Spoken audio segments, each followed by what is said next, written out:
So I think that kind of goes back to if you're already here and you're working on F1, that cap gap opportunity, the extension of cap gap, I think is going to be really positive.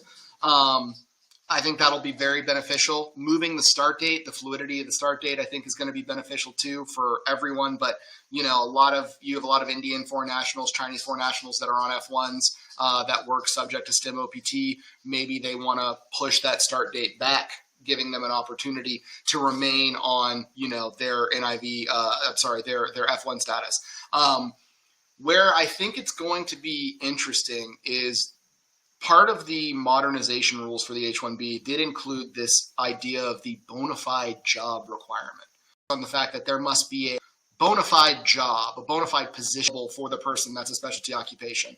How does that work when you mesh it against, or how does that work when you're filing a case in, let's say, April or May, and the start date of the H-1 is October 1st?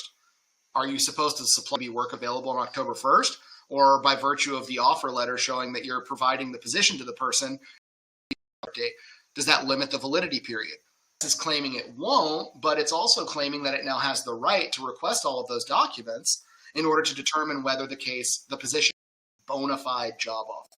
So play with these new definitions, and we'll have to be ready and aware of it. Hopefully it's all more established by the time we get to quota and people are filing those initial H-1Bs, to go through the cap. Because cap denials are always terrible because you only get so many shots at the lottery. I think the one thing that I've taken away from this is there are things that I like that have been changed.